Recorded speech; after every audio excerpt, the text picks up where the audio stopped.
Chapter 1. Lesson 1. The rich don't work for money. The poor and the middle class work for money. The rich have money work for them. Dad, can you tell me how to get rich? My dad put down the evening paper. Why do you want to get rich, son? Because today Jimmy's mom drove up in their new Cadillac, and they were going to their beach house for the weekend. He took 3 of his friends, but Mike and I weren't invited. They told us we weren't invited because we were poor kids. They did? My dad asked incredulously. Yeah, they did, I replied in a hurt tone. My dad silently shook his head, pushed his glasses up the bridge of his nose, and went back to reading the paper. I stood waiting for an answer. The year was 1956. I was 9 years old. By some twist of fate, I attended the same public school where the rich people sent their kids. We were primarily a sugar plantation town.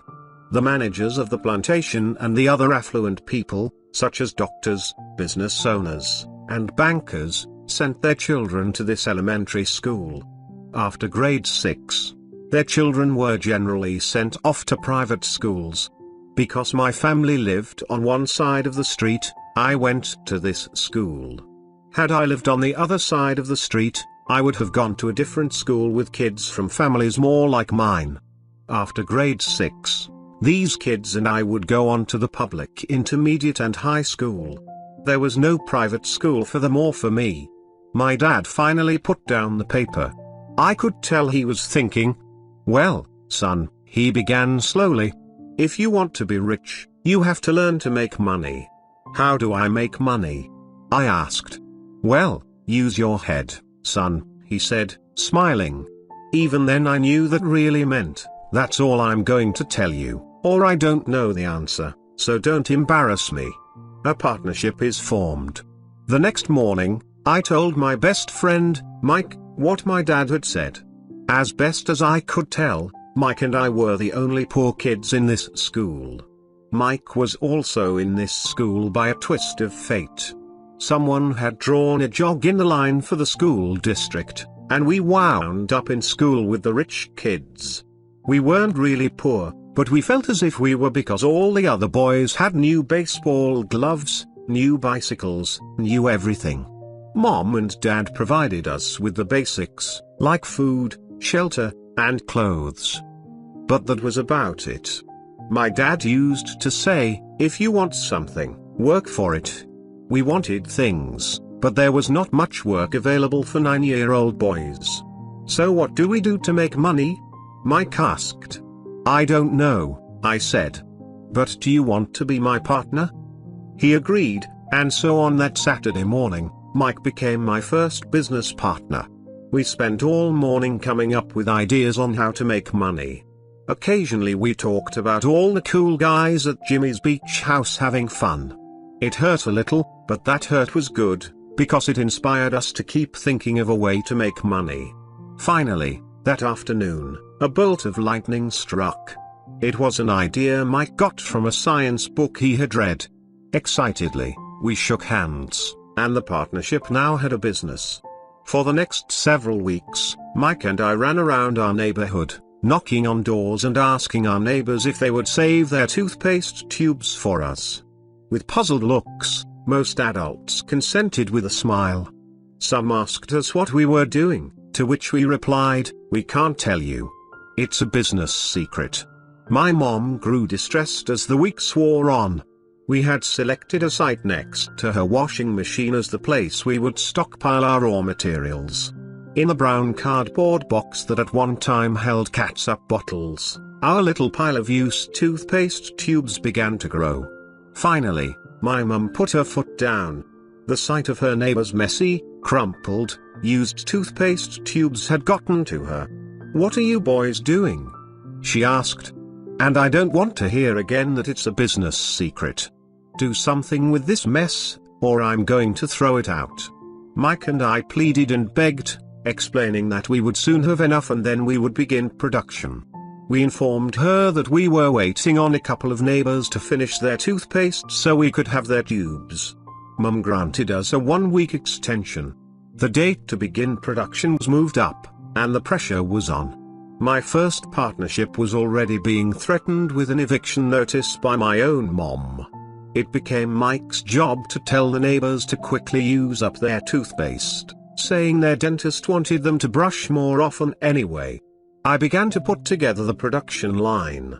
One day my dad drove up with a friend to see two 9-year-old boys in the driveway with a production line operating at full speed. There was fine white powder everywhere.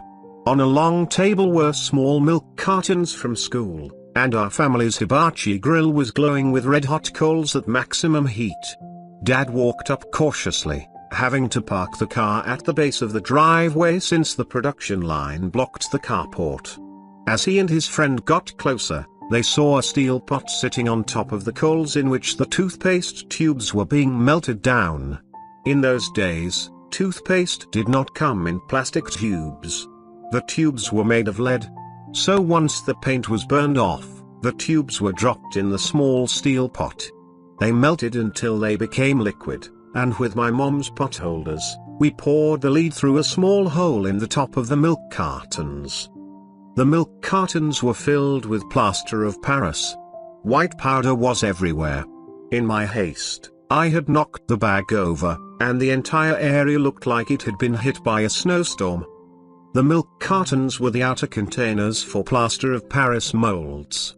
My dad and his friend watched as we carefully poured the molten lead through a small hole in the top of the plaster of Paris cube. "Careful," my dad said. I nodded without looking up. Finally, once the pouring was through, I put the steel pot down and smiled at my dad. "What are you boys doing?" he asked with a cautious smile. "We're doing what you told me to do. We're going to be rich," I said. "Yup," said Mike, grinning and nodding his head. "We're partners." "And what is in those plaster molds?" my dad asked. "Watch," I said. "This should be a good batch." With a small hammer, I tapped at the seal that divided the cube in half. Cautiously, I pulled up the top half of the plaster mold and a lead nickel fell out. "Oh, no!" my dad exclaimed. "You're casting nickels out of lead?" "That's right," Mike said. "We're doing as you told us to do. We're making money." My dad's friend turned and burst into laughter. My dad smiled and shook his head. Along with a fire and a box of spent toothpaste tubes, in front of him were two little boys covered with white dust smiling from ear to ear. He asked us to put everything down and sit with him on the front step of our house. With a smile, he gently explained what the word counterfeiting meant. Our dreams were dashed. "You mean this is illegal?" asked Mike in a quivering voice. "Let them go," my dad's friend said. "They might be developing a natural talent." My dad glared at him. "Yes, it is illegal," my dad said gently. "But you boys have shown great creativity and original thought. Keep going. I'm really proud of you." Disappointed, Mike and I sat in silence for about 20 minutes before we began cleaning up our mess. The business was over on opening day. Sweeping the powder up, I looked at Mike and said, "I guess Jimmy and his friends are right. We are poor." My father was just leaving as I said that. "Boys," he said, "you're only poor if you give up. The most important thing is that you did something. Most people only talk and dream of getting rich. You've done something. I'm very proud of the two of you. I will say it again, keep going. Don't quit." Mike and I stood there in silence. They were nice words, but we still did not know what to do. "So how come you're not rich, Dad?" I asked. "Because I chose to be a school teacher. School teachers really don't think about being rich. We just like to teach. I wish I could help you, but I really don't know how to make money." Mike and I turned and continued our cleanup. "I know," said my dad. "If you boys want to learn how to be rich, don't ask me. Talk to your dad, Mike." "My dad?" asked Mike with a scrunched up face. "Yeah, your dad," repeated my dad with a smile. "Your dad and I have the same banker, and he raves about your father. He's told me several times that your father is brilliant when it comes to making money." "My dad?" Mike asked again in disbelief. Then how come we don't have a nice car and a nice house like the rich kids at school? A nice car and a nice house don't necessarily mean you're rich or you know how to make money, my dad replied. Jimmy's dad works for the sugar plantation. He's not much different from me. He works for a company, and I work for the government. The company buys the car for him. The sugar company is in financial trouble, and Jimmy's dad may soon have nothing. Your dad is different, Mike. He seems to be building an empire, and I suspect in a few years he will be a very rich man. With that, Mike and I got excited again. With new vigor, we began cleaning up the mess caused by our now defunct first business. As we were cleaning, we made plans for how and when to talk to Mike's dad. The problem was that Mike's dad worked long hours and often did not come home until late. His father owned warehouses, a construction company, a chain of stores, and 3 restaurants. It was the restaurants that kept him out late. Mike caught the bus home after we had finished cleaning up. He was going to talk to his dad when he got home that night and ask him if he would teach us how to become rich. Mike promised to call as soon as he had talked to his dad, even if it was late. The phone rang at 8:30 p.m. Okay, I said. Next Saturday. I put the phone down. Mike's dad had agreed to meet with us. On Saturday I caught the 7:30 a.m. bus to the poor side of town. The lessons begin. Mike and I met with his dad that morning at 8 o'clock. He was already busy, having been at work for more than an hour. His construction supervisor was just leaving in his pickup truck as I walked up to his simple, small, and tidy home. Mike met me at the door.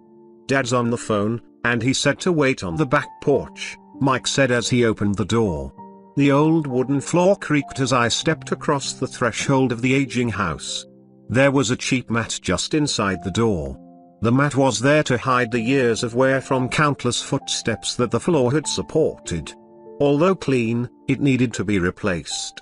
I felt claustrophobic as I entered the narrow living room that was filled with old musty overstuffed furniture that today would be collector's items.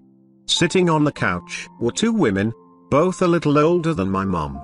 Across from the women sat a man in workman's clothes. He wore khaki slacks and a khaki shirt, neatly pressed but without starch, and polished work boots.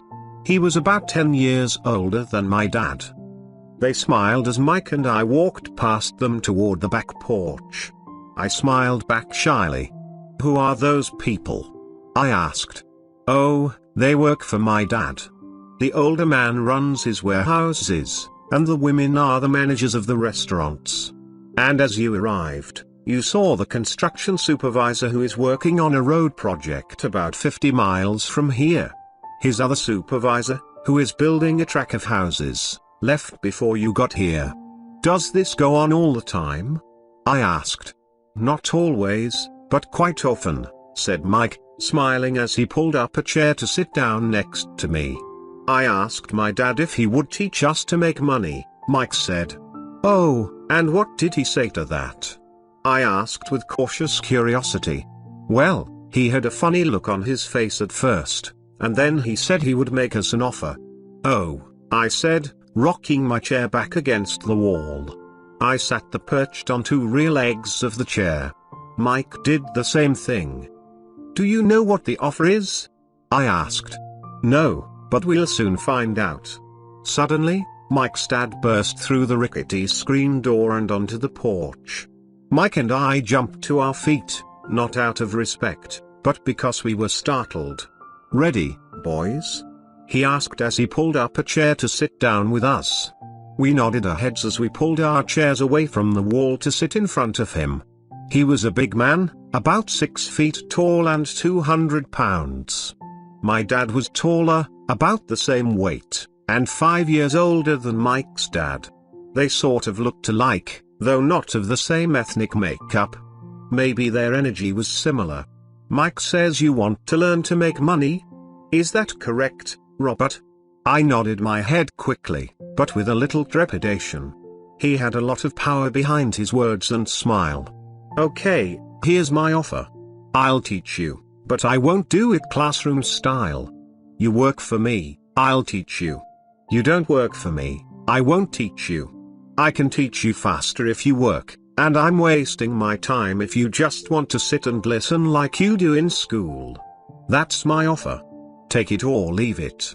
Ah, may I ask a question first? I asked. No. Take it or leave it. I've got too much work to do to waste my time. If you can't make up your mind decisively, then you'll never learn to make money anyway. Opportunities come and go. Being able to know when to make quick decisions is an important skill. You have the opportunity that you asked for. School is beginning, or it's over in 10 seconds, Mike's dad said with a teasing smile. Take it, I said. Take it, said Mike. Good, said Mike's dad. Mrs. Martin will be by in 10 minutes. After I'm through with her, you'll ride with her to my superette and you can begin working. I'll pay you 10 cents an hour, and you'll work 3 hours every Saturday. But I have a softball game today, I said. Mike's dad lowered his voice to a stern tone. Take it, or leave it, he said. I'll take it, I replied, choosing to work and learn instead of playing. 30 cents later. By 9 a.m. that day, Mike and I were working for Mrs. Martin. She was a kind and patient woman. She always said that Mike and I reminded her of her 2 grown sons.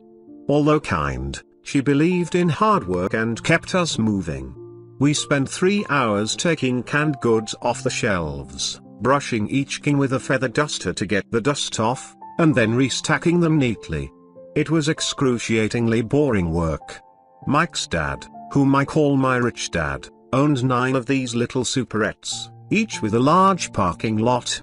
They were the early version of the 7-Eleven convenience stores, little neighborhood grocery stores where people bought items such as milk, bread, butter, and cigarettes. The problem was that this was Hawaii before air conditioning was widely used, and the stores could not close their doors because of the heat. On 2 sides of the store, the doors had to be wide open to the road and parking lot. Every time a car drove by or pulled into the parking lot, dust would swirl and settle in the store. We knew we had a job as long as there was no air conditioning. For 3 weeks, Mike and I reported to Mrs. Martin and worked our 3 hours. By noon, our work was over, and she dropped 3 little dimes in each of our hands. Now, even at the age of 9 in the mid-1950s, 30 cents was not too exciting. Comic books cost 10 cents back then, so I usually spent my money on comic books and went home. By Wednesday of the 4th week, I was ready to quit. I had agreed to work only because I wanted to learn to make money from Mike's dad, and now I was a slave for 10 cents an hour. On top of that, I had not seen Mike's dad since that first Saturday. I'm quitting, I told Mike at lunchtime. School was boring, and now I did not even have my Saturdays to look forward to. But it was the 30 cents that really got to me. This time Mike smiled. What are you laughing at? I asked with anger and frustration. Dad said this would happen. He said to meet with him when you were ready to quit. What? I said indignantly. He's been waiting for me to get fed up. Sort of, Mike said. Dad's kind of different. He doesn't teach like your dad. Your mom and dad lecture a lot. My dad is quiet and a man of few words. You just wait till this Saturday. I'll tell him you're ready. You mean I've been set up? No, not really, but maybe. Dad will explain on Saturday. Waiting in line on Saturday. I was ready to face Mike's dad. Even my real dad was angry with him. My real dad, the one I call the poor one, thought that my rich dad was violating child labor laws and should be investigated. My educated, poor dad told me to demand what I deserve, at least 25 cents an hour. My poor dad told me that if I did not get a raise, I was to quit immediately. You don't need that damn job anyway, said my poor dad with indignation. At 8 o'clock Saturday morning, I walked through the door of Mike's house when Mike's dad opened it. Take a seat and wait in line, he said as I entered. He turned and disappeared into his little office next to a bedroom. I looked around the room and didn't see Mike anywhere. Feeling awkward, I cautiously sat down next to the same two women who were the 4 weeks earlier. They smiled and slid down the couch to make room for me. 45 minutes went by, and I was steaming. The two women had met with him and left 30 minutes earlier. An older gentleman was in there for 20 minutes and was also gone. The house was empty, and here I sat in a musty, dark living room on a beautiful sunny Hawaiian day, waiting to talk to a cheapskate who exploited children. I could hear him rustling around the office, talking on the phone, and ignoring me. I was ready to walk out, but for some reason I stayed. Finally, 15 minutes later, at exactly 9 o'clock, Rich Dad walked out of his office, said nothing, and signaled with his hand for me to enter. "I understand you want a raise, or you're going to quit," Rich Dad said as he swiveled in his office chair. "Well, you're not keeping your end of the bargain," I blurted out, nearly in tears. It was really frightening for me to confront a grown-up. "You said that you would teach me if I worked for you." "Well, I've worked for you. I've worked hard. I've given up my baseball games to work for you, but you haven't kept your word, and you haven't taught me anything. You are a crook like everyone in town thinks you are. You're greedy. You want all the money and don't take care of your employees. You made me wait and don't show me any respect. I'm only a little boy, but I deserve to be treated better." Rich Dad rocked back in his swivel chair, hands up to his chin, and stared at me. "Not bad," he said. "In less than a month, you sound like most of my employees." "What?" I asked. Not understanding what he was saying, I continued with my grievance. "I thought you were going to keep your end of the bargain and teach me. Instead you want to torture me? That's cruel. That's really cruel." "I am teaching you," Rich Dad said quietly. "What have you taught me?" "Nothing," I said angrily. "You haven't even talked to me once since I agreed to work for peanuts. 10 cents an hour. Ha. I should notify the government about you. We have child labor laws, you know. My dad works for the government, you know." "Wow," said Rich Dad. "Now you sound just like most of the people who used to work for me, people I've either fired or who have quit. So what do you have to say?" I demanded, feeling pretty brave for a little kid. "You lied to me. I've worked for you, and you have not kept your word. You haven't taught me anything." "How do you know that I've not taught you anything?" asked Rich Dad calmly. "Well, you've never talked to me. I've worked for 3 weeks and you have not taught me anything," I said with a pout. "Does teaching mean talking or a lecture?" Rich Dad asked. "Well, yes," I replied. "That's how they teach you in school," he said, smiling. "But that is not how life teaches you, and I would say that life is the best teacher of all. Most of the time, life does not talk to you. It just sort of pushes you around. Each push is life saying, 'Wake up. There's something I want you to learn.'" "What is this man talking about?" I asked myself silently. Life pushing me around was life talking to me? Now I knew I had to quit my job. I was talking to someone who needed to be locked up. If you learn life's lessons, you will do well. If not, life will just continue to push you around. People do two things. Some just let life push them around. Others get angry and push back. But they push back against their boss, or their job, or their husband or wife. They do not know it's life that's pushing. I had no idea what he was talking about. Life pushes all of us around. Some people give up and others fight. A few learn a lesson and move on. They welcome life pushing them around. To these few people, it means they need and want to learn something. They learn and move on. Most quit, and a few like you fight. Rich Dad stood and shut the creaky old wooden window that needed repair. If you learn this lesson, you will grow into a wise, wealthy, and happy young man. If you don't, you will spend your life blaming a job, low pay, or your boss for your problems. You'll live life always hoping for that big break that will solve all your money problems. Rich Dad looked over at me to see if I was still listening. His eyes met mine. We stared at each other, communicating through our eyes. Finally, I looked away once I had absorbed his message. I knew he was right. I was blaming him, and I did ask to learn. I was fighting. Rich Dad continued, or if you're the kind of person who has no guts, you just give up every time life pushes you. If you're that kind of person, you'll live all your life playing it safe, doing the right things, saving yourself for some event that never happens. Then you die a boring old man. You'll have lots of friends who really like you because you were such a nice hardworking guy. But the truth is that you let life push you into submission. Deep down you were terrified of taking risks. You really wanted to win, but the fear of losing was greater than the excitement of winning. Deep inside, you and only you will know you didn't go for it. You chose to play it safe. Our eyes met again. You've been pushing me around? I asked. Some people might say that, smiled Rich Dad. I would say that I just gave you a taste of life. What taste of life? I asked, still angry, but now curious and ready to learn. You boys are the first people who have ever asked me to teach them how to make money. I have more than 150 employees, and not one of them has asked me what I know about money.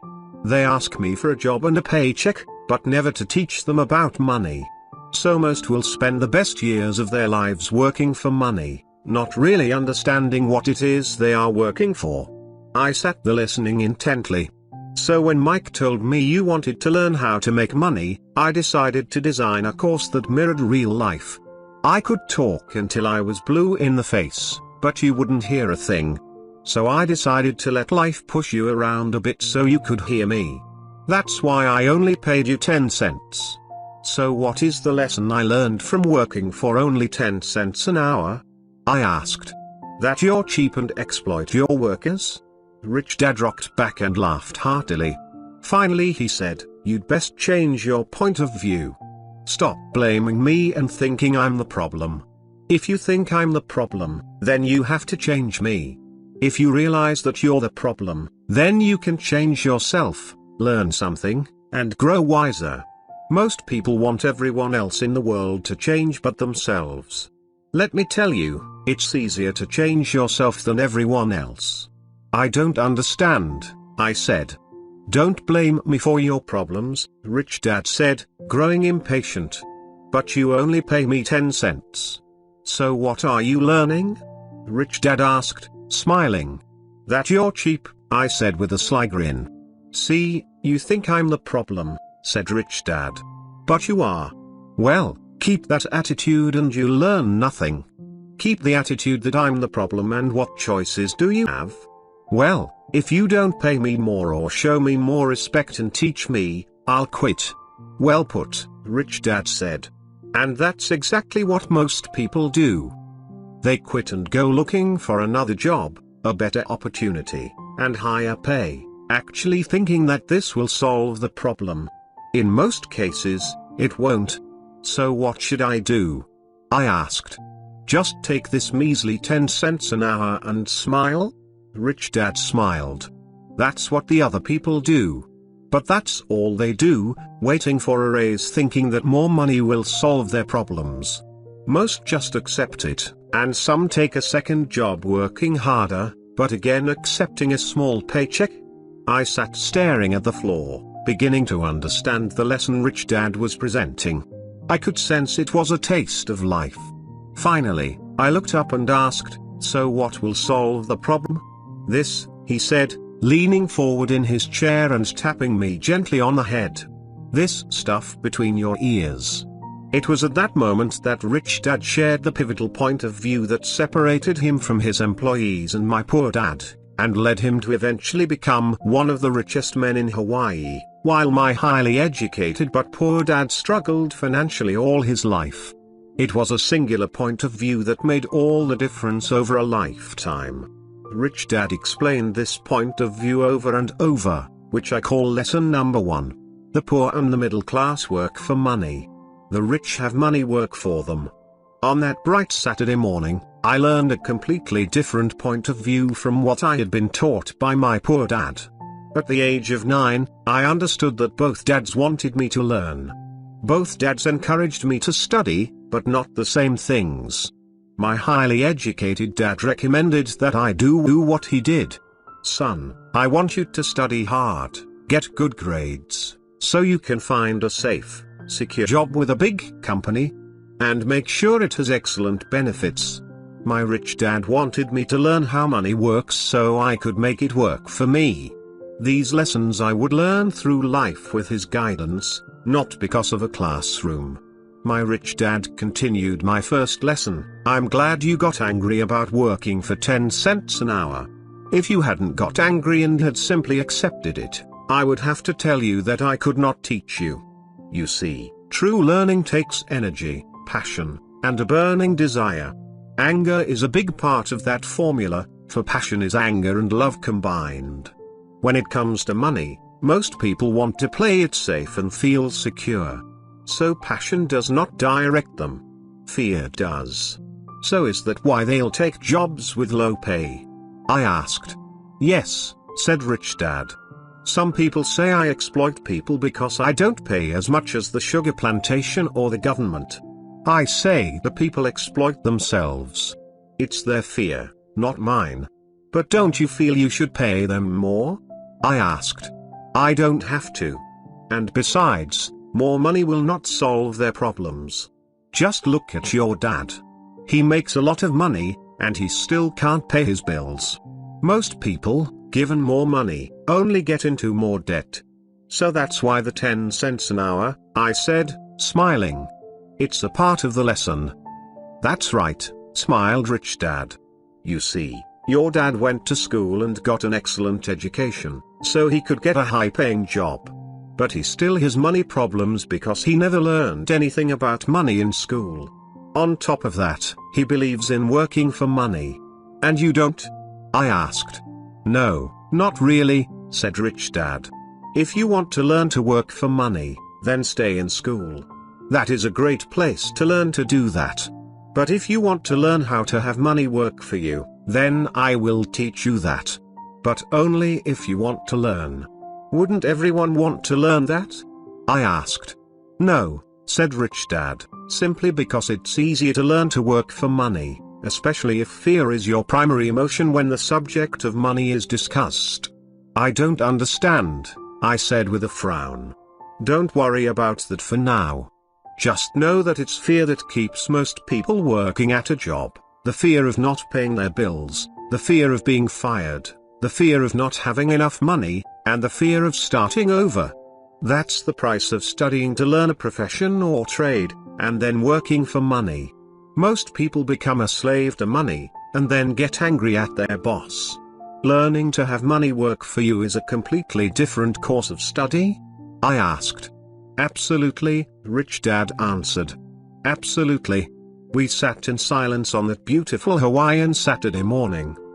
My friends had just started their little league baseball game, but for some reason I was now thankful I had decided to work for 10 cents an hour. I sensed that I was about to learn something my friends wouldn't learn in school. Ready to learn? Asked Rich Dad. Absolutely, I said with a grin. I have kept my promise. I've been teaching you from afar, my Rich Dad said. At 9 years old, you've gotten a taste of what it feels like to work for money. Just multiply your last month by 50 years and you will have an idea of what most people spend their life doing. I don't understand, I said. How did you feel waiting in line to see me, once to get hired and once to ask for more money? Terrible, I said. If you choose to work for money, that is what life will be like, said Rich Dad. And how did you feel when Mrs. Martin dropped 3 dimes in your hand for 3 hours of work? I felt like it wasn't enough. It seemed like nothing. I was disappointed, I said. And that is how most employees feel when they look at their paychecks, especially after all the tax and other deductions are taken out. At least you got 100%. You mean most workers don't get paid everything? I asked with amazement. Heavens no, said Rich Dad. The government always takes its share first. How do they do that? I asked. Taxes, said Rich Dad. You're taxed when you earn. You're taxed when you spend. You're taxed when you save. You're taxed when you die. Why do people let the government do that to them? The rich don't, said Rich Dad with a smile. The poor and the middle class do. I'll bet you that I earn more than your dad, yet he pays more in taxes. How can that be? I asked. At my age, that made no sense to me. Why would someone let the government do that to them? Rich Dad rocked slowly and silently in his chair, just looking at me. Ready to learn? He asked. I nodded my head slowly. As I said, there is a lot to learn. Learning how to have money work for you is a lifetime study. Most people go to college for 4 years, and their education ends. I already know that my study of money will continue over my lifetime, simply because the more I find out, the more I need to know. Most people never study the subject. They go to work, get their paycheck, balance their checkbooks, and that's it. Then they wonder why they have money problems. They think that more money will solve the problem and don't realize that it's their lack of financial education that is the problem. So my dad has tax problems because he doesn't understand money? I asked, confused. Look, said Rich Dad, taxes are just one small section on learning how to have money work for you. Today, I just wanted to find out if you still have the passion to learn about money. Most people don't. They want to go to school, learn a profession, have fun at their work, and earn lots of money. One day they wake up with big money problems, and then they can't stop working. That's the price of only knowing how to work for money instead of studying how to have money work for you. So do you still have the passion to learn? Asked Rich Dad. I nodded my head. Good, said Rich Dad. Now get back to work. This time, I will pay you nothing. What? I asked in amazement. You heard me. Nothing. You will work the same 3 hours every Saturday, but this time you will not be paid 10 cents per hour. You said you wanted to learn to not work for money, so I'm not going to pay you anything. I couldn't believe what I was hearing. I've already had this conversation with Mike and he's already working, dusting and stacking canned goods for free. You'd better hurry and get back there. That's not fair, I shouted. You've got to pay something. You said you wanted to learn. If you don't learn this now, you'll grow up to be like the 2 women and the older man sitting in my living room, working for money and hoping I don't fire them. Or like your dad, earning lots of money only to be in debt up to his eyeballs, hoping more money will solve the problem. If that's what you want, I'll go back to our original deal of 10 cents an hour. Or you can do what most adults do, complain that there is not enough pay, quit, and go looking for another job. But what do? I asked. Rich Dad tapped me on the head. Use this, he said. If you use it well, you will soon thank me for giving you an opportunity and you will grow into a rich man. I stood there, still not believing what a raw deal I was handed. I came to ask for a raise, and somehow I was instead working for nothing. Rich Dad tapped me on the head again and said, use this. Now get out of here and get back to work. Lesson 1, the rich don't work for money. I didn't tell my poor dad I wasn't being paid. He wouldn't have understood, and I didn't want to try to explain something I didn't understand myself. For 3 more weeks, Mike and I worked 3 hours every Saturday for nothing. The work didn't bother me, and the routine got easier, but it was the missed baseball games and not being able to afford to buy a few comic books that got to me. Rich Dad stopped by at noon on the 3rd week.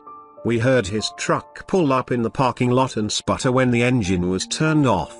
He entered the store and greeted Mrs. Martin with a hug. After finding out how things were going in the store, he reached into the ice cream freezer, pulled out 2 bars, paid for them, and signaled to Mike and me. Let's go for a walk, boys. We crossed the street, dodging a few cars, and walked across a large grassy field where a few adults were playing softball. Sitting down at a lone picnic table, he handed Mike and me the treats. "How's it going, boys?" "Okay," Mike said. I nodded in agreement. "Learn anything yet?" Rich Dad asked. Mike and I looked at each other, shrugged our shoulders, and shook our heads in unison. Avoiding one of life's biggest traps. Well, you boys had better start thinking. You're staring at one of life's biggest lessons. If you learn it, you'll enjoy a life of great freedom and security. If you don't, you'll wind up like Mrs. Martin and most of the people playing softball in this park. They work very hard for little money, clinging to the illusion of job security and looking forward to a 3-week vacation each year and maybe a skimpy pension after 45 years of service. If that excites you, I'll give you a raise to 25 cents an hour. But these are good hardworking people. Are you making fun of them? I demanded. A smile came over Rich Dad's face. Mrs. Martin is like a mother to me. I would never be that cruel. I may sound unkind because I'm doing my best to point something out to the two of you. I want to expand your point of view so you can see something most people never have the benefit of seeing because their vision is too narrow. Most people never see the trap they are in. Mike and I sat there, uncertain of his message. He sounded cruel, yet we could sense he was trying to drive home a point. With a smile, Rich Dad said, "Doesn't the 25 cents an hour sound good? Doesn't it make your heart beat a little faster?" I shook my head no, but it really did. 25 cents an hour would be big bucks to me. "Okay, I'll pay you $1 an hour," Rich Dad said, with a sly grin. Now my heart started to race. My brain was screaming, "Take it. Take it." I could not believe what I was hearing. Still, I said nothing. "Okay, $2 an hour." My little brain and heart nearly exploded. After all, it was 1956 and being paid $2 an hour would have made me the richest kid in the world. I couldn't imagine earning that kind of money. I wanted to say yes. I wanted the deal. I could picture a new bicycle, new baseball glove, and the adoration of my friends when I flashed some cash. On top of that, Jimmy and his rich friends could never call me poor again. But somehow my mouth stayed shut. The ice cream had melted and was running down my hand. Rich Dad was looking at two boys staring back at him, eyes wide open and brains empty. He was testing us, and he knew there was a part of our emotions that wanted to take the deal. He understood that every person has a weak and needy part of their soul that can be bought, and he knew that every individual also had a part of their soul that was resilient and could never be bought. It was only a question of which one was stronger. "Okay, $5 an hour." Suddenly I was silent. Something had changed. The offer was too big and ridiculous. Not many grown-ups in 1956 made more than that. But quickly my temptation disappeared, and calm set in. Slowly, I turned to my left to look at Mike. He looked back at me. The part of my soul that was weak and needy was silenced. The part of me that had no price took over. I knew Mike had gotten to that point too. "Good," Rich Dad said softly. "Most people have a price. And they have a price because of human emotions named fear and greed. First, the fear of being without money motivates us to work hard, and then once we get that paycheck, greed or desire starts us thinking about all the wonderful things money can buy. The pattern is then set." "What pattern?" I asked. "The pattern of get up, go to work, pay bills, get up, go to work, pay bills." People's lives are forever controlled by two emotions, fear and greed. Offer them more money and they continue the cycle by increasing their spending. This is what I call the rat race. "There is another way?" Mike asked. "Yes," said Rich Dad slowly. "But only a few people find it." "And what is that way?" Mike asked. "That's what I hope you boys will learn as you work and study with me. That is why I took away all forms of pay. Any hints? Mike asked. We're kind of tired of working hard, especially for nothing. Well, the first step is telling the truth, said Rich Dad. We haven't been lying, I said. I did not say you were lying. I said to tell the truth, Rich Dad retorted. The truth about what? I asked. How you're feeling, Rich Dad said.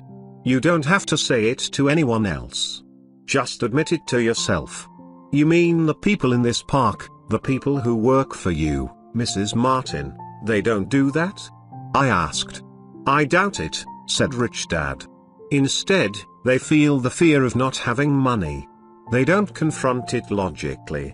They react emotionally instead of using their heads, Rich Dad said.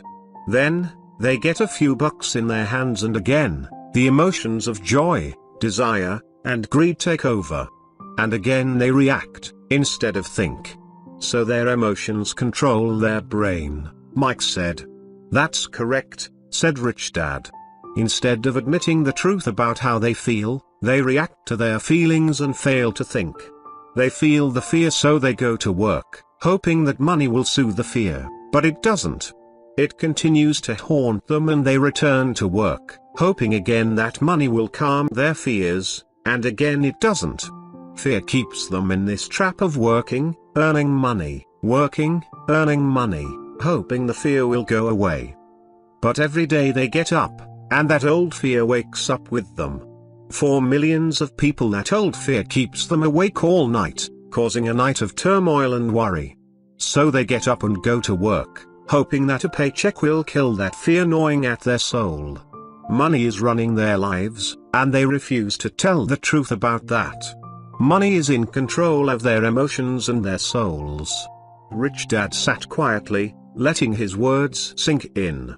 Mike and I heard what he said but didn't understand fully what he was talking about. I just knew that I often wondered why grown-ups hurried off to work. It did not seem like much fun, and they never looked that happy, but something kept them going. Realizing we had absorbed as much as possible of what he was talking about, Rich Dad said, I want you boys to avoid the trap. That is really what I want to teach you. Not just to be rich, because being rich does not solve the problem. It doesn't? I asked, surprised. No, it doesn't. Let me explain the other emotion, desire. Some call it greed, but I prefer desire. It's perfectly normal to desire something better, prettier, more fun, or exciting. So people also work for money because of desire. They desire money for the joy they think it can buy. But the joy that money brings is often short-lived, and they soon need more money for more joy, more pleasure, more comfort, and more security. So they keep working, thinking money will soothe their souls that are troubled by fear and desire. But money can't do that. Even rich people do this? Mike asked. Rich people included, said Rich Dad. In fact, the reason many rich people are rich isn't because of desire, but because of fear. They believe that money can eliminate the fear of being poor, so they amass tons of it, only to find the fear gets worse. Now they fear losing their money. I have friends who keep working even though they have plenty. I know people who have millions who are more afraid now than when they were poor. They're terrified of losing it all. The fears that drove them to get rich got worse. That weak and needy part of their soul is actually screaming louder. They don't want to lose the big houses, the cars and the high life money has bought them.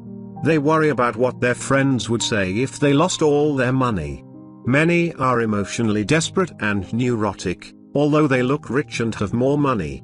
So is a poor man happier? I asked. No, I don't think so, replied Rich Dad. The avoidance of money is just as psychotic as being attached to money. As if on cue, the town derelict went past our table, stopping by the large rubbish can and rummaging around in it. The three of us watched him with great interest, when before we probably would have just ignored him. Rich Dad pulled $1 out of his wallet and gestured to the older man. Seeing the money, the derelict came over immediately, took the bill, thanked Rich Dad profusely, and hurried off, ecstatic with his good fortune. He's not much different from most of my employees, said Rich Dad. I've met so many people who say, "Oh, I'm not interested in money." Yet they'll work at a job for 8 hours a day. That's a denial of truth. If they weren't interested in money, then why are they working? That kind of thinking is probably more psychotic than a person who hoards money. As I sat there listening to my rich dad, my mind flashed back to the countless times my own dad said, "I'm not interested in money." He said those words often. He also covered himself by always saying, "I work because I love my job." So what do we do? I asked. Not work for money until all traces of fear and greed are gone? No, that would be a waste of time, said Rich Dad. Emotions are what make us human. The word emotion stands for energy in motion. Be truthful about your emotions and use your mind and emotions in your favor, not against yourself. Whoa, said Mike. Don't worry about what I just said. It will make more sense in years to come. Just be an observer, not a reactor, to your emotions. Most people do not know that it's their emotions that are doing the thinking. Your emotions are your emotions, but you have got to learn to do your own thinking.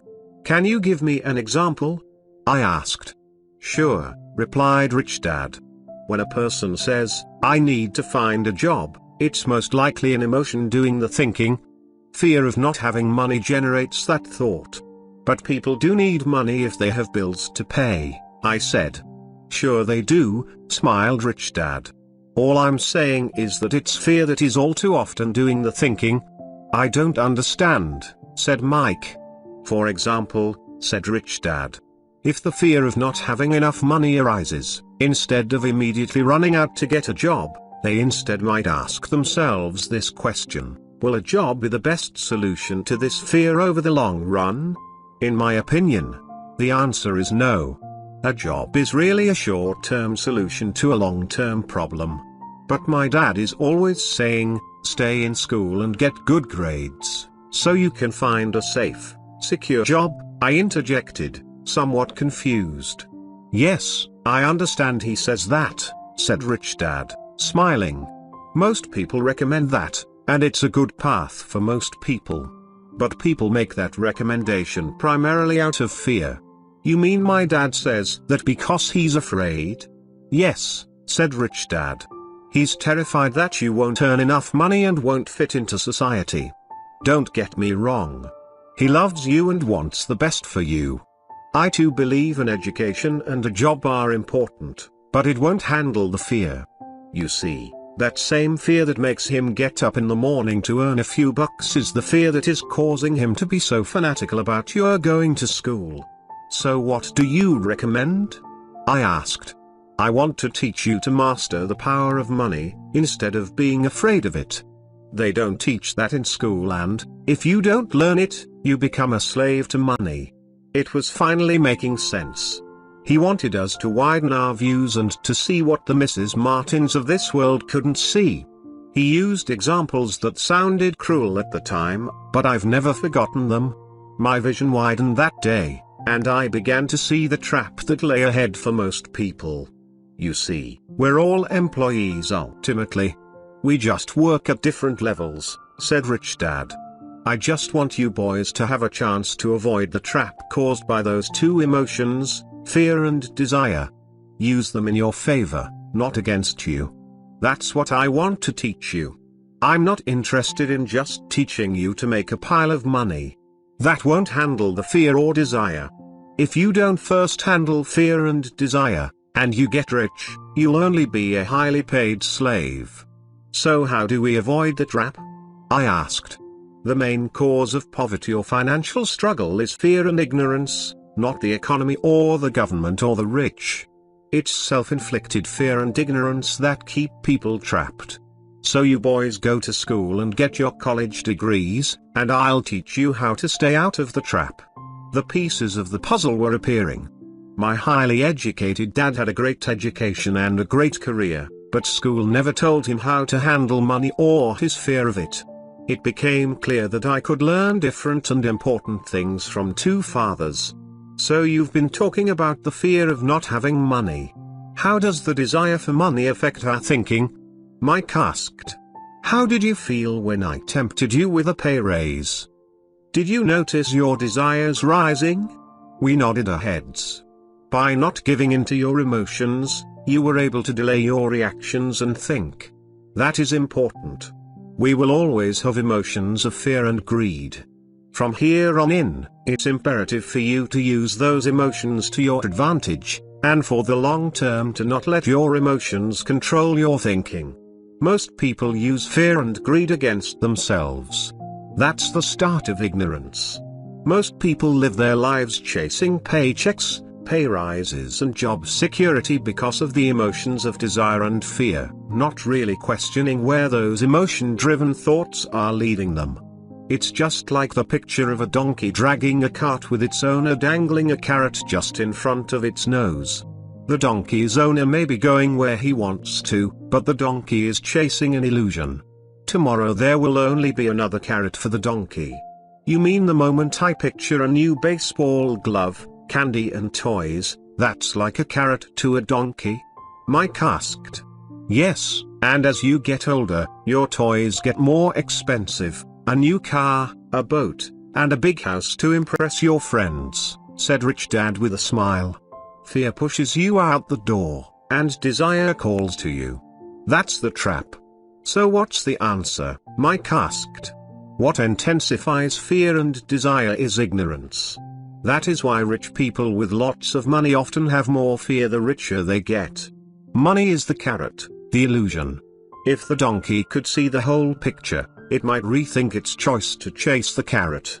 Rich Dad went on to explain that a human's life is a struggle between ignorance and illumination. He explained that once a person stops searching for information and self-knowledge, ignorance sets in. That struggle is a moment-to-moment decision, to learn to open or close one's mind. Look, school is very important. You go to school to learn a skill or profession to become a contributing member of society.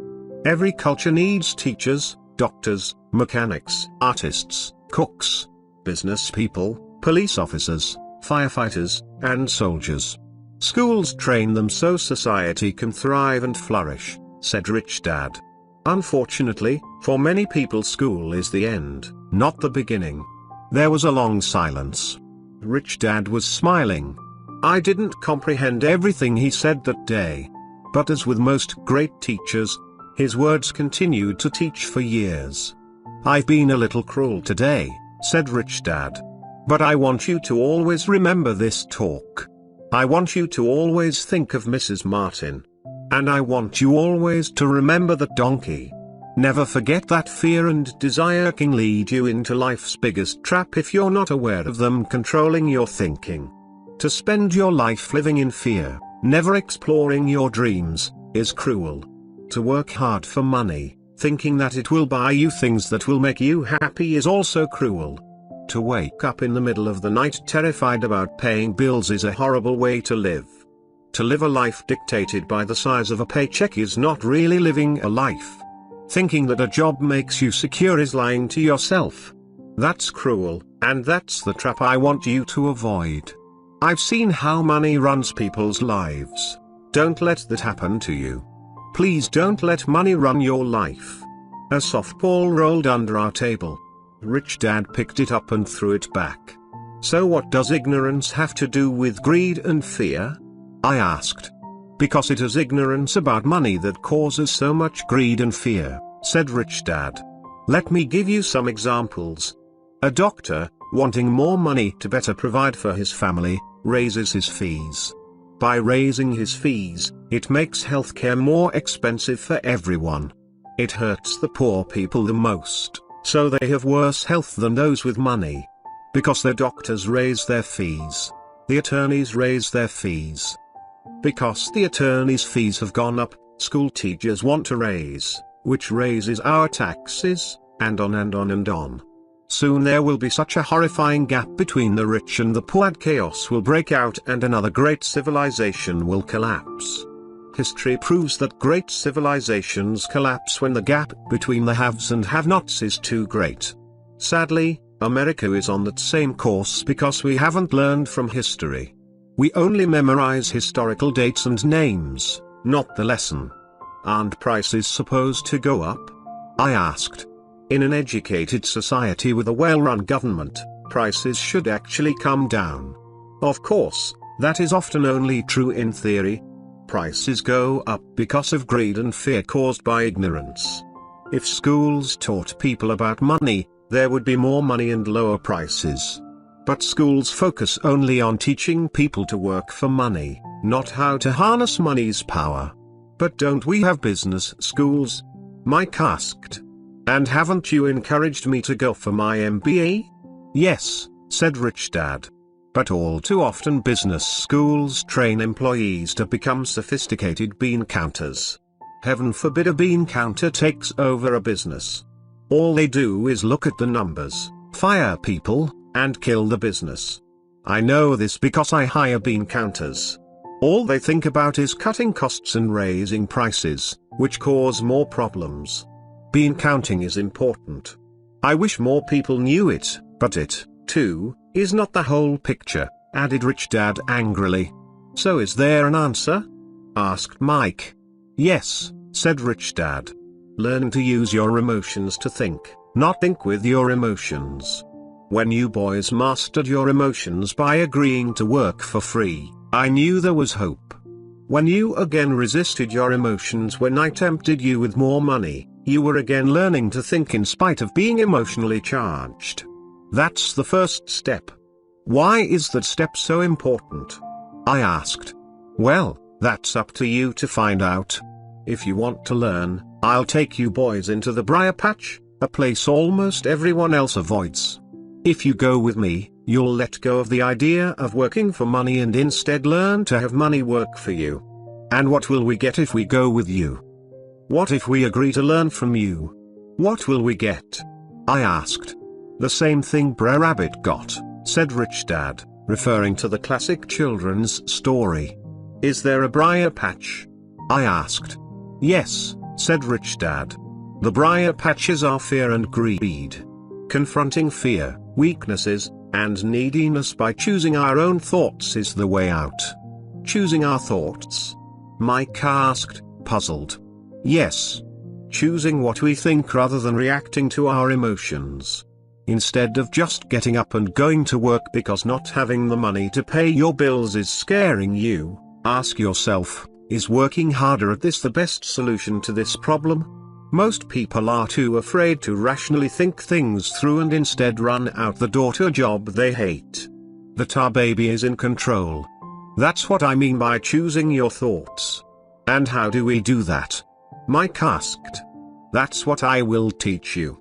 I'll teach you to have a choice of thoughts rather than a knee-jerk reaction, like gulping down your morning coffee and running out the door. Remember what I said before, a job is only a short-term solution to a long-term problem. Most people have only one problem in mind, and it's short-term. It's the bills at the end of the month. The tar baby. Money controls their lives, or should I say the fear and ignorance about money controls it? So they do as their parents did. They get up every day and go work for money, not taking the time to ask the question, is there another way? Their emotions now control their thinking, not their heads. Can you tell the difference between emotions thinking and the head thinking? Mike asked. Oh, yes. I hear it all the time, said Rich Dad. I hear things like, well, everyone has to work. Or the rich are crooks. Or I'll get another job. I deserve this raise. You can't push me around. Or I like this job because it's secure. No one asks, is there something I'm missing here? Which would break through the emotional thought and give you time to think clearly. As we headed back to the store, Rich Dad explained that the rich really did make money. They did not work for it. He went on to explain that when Mike and I were casting 5-cent pieces out of lead, thinking we were making money, we were very close to thinking the way the rich think. The problem was that creating money is legal for the government and banks to do, but illegal for us to do. There are legal ways to create money from nothing, he told us. Rich Dad went on to explain that the rich know that money is an illusion, truly like the carrot for the donkey. It's only out of fear and greed that the illusion of money is held together by billions of people who believe that money is real. It's not. Money is really made up. It is only because of the illusion of confidence and the ignorance of the masses that this house of cards stands. He talked about the gold standard that America was on, and that each dollar bill was actually a silver certificate. What concerned him was the rumor that we would someday go off the gold standard and our dollars would no longer be backed by something tangible. If that happens, boys, all hell will break loose. The poor, the middle class, and the ignorant will have their lives ruined simply because they will continue to believe that money is real and that the company they work for, or the government, will look after them. We really did not understand what he was saying that day, but over the years, it made more and more sense, seeing what others miss. As he climbed into his pickup truck outside his convenience store, Rich Dad said, "Keep working, boys, but the sooner you forget about needing a paycheck, the easier your adult life will be. Keep using your brain, work for free, and soon your mind will show you ways of making money far beyond what I could ever pay you. You will see things that other people never see. Most people never see these opportunities because they're looking for money and security, so that's all they get. The moment you see one opportunity, you'll see them for the rest of your life. The moment you do that, I'll teach you something else. Learn this, and you'll avoid one of life's biggest traps." Mike and I picked up our things from the store and waved goodbye to Mrs. Martin. We went back to the park, to the same picnic bench, and spent several more hours thinking and talking. We spent the next week at school thinking and talking, too. For 2 more weeks, we kept thinking, talking, and working for free. At the end of the second Saturday, I was again saying goodbye to Mrs. Martin and looking at the comic book stand with a longing gaze. The hard thing about not even getting 30 cents every Saturday was that I didn't have any money to buy comic books. Suddenly, as Mrs. Martin said goodbye to Mike and me, I saw her do something I'd never seen her do before. Mrs. Martin was cutting the front page of the comic book in half. She kept the top half of the comic book cover and threw the rest of the book into a large cardboard box. When I asked her what she did with the comic books, she said, "I throw them away. I give the top half of the cover back to the comic book distributor for credit when he brings in the new comics. He's coming in an hour." Mike and I waited for an hour. Soon the distributor arrived, and I asked him if we could have the comic books. To my delight, he said, "You can have them if you work for this store and do not resell them. Remember our old business partnership?" Well, Mike and I revived it. Using a spare room in Mike's basement, we began piling hundreds of comic books in that room. Soon our comic book library was open to the public. We hired Mike's younger sister, who loved to study, to be head librarian. She charged each child 10 cents admission to the library, which was open from 2:30 p.m. to 4:30 p.m. every day after school. The customers, the children of the neighborhood, could read as many comics as they wanted in 2 hours. It was a bargain for them since a comic cost 10 cents each, and they could read 5 or 6 in 2 hours. Mike's sister would check the kids as they left to make sure they weren't borrowing any comic books. She also kept the books, logging in how many kids showed up each day, who they were, and any comments they might have. Mike and I averaged $9.50 per week over a 3-month period. We paid his sister $1 a week and allowed her to read the comics for free, which she rarely did since she was always studying. Mike and I kept our agreement by working in the store every Saturday and collecting all the comic books from the different stores. We kept our agreement to the distributor by not selling any comic books. We burned them once they got too tattered. We tried opening a branch office, but we could never quite find someone as trustworthy and dedicated as Mike's sister. At an early age, we found out how hard it was to find good staff. 3 months after the library first opened, a fight broke out in the room. Some bullies from another neighborhood pushed their way in, and Mike's dad suggested we shut down the business. So our comic book business shut down, and we stopped working on Saturdays at the convenience store. But Rich Dad was excited because he had new things he wanted to teach us.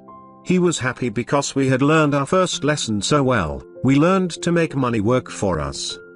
By not getting paid for our work at the store, we were forced to use our imaginations to identify an opportunity to make money. By starting our own business, the comic book library, we were in control of our own finances, not dependent on an employer. The best part was that our business generated money for us, even when we weren't physically there. Our money worked for us. Instead of paying us money, Rich Dad had given us so much more.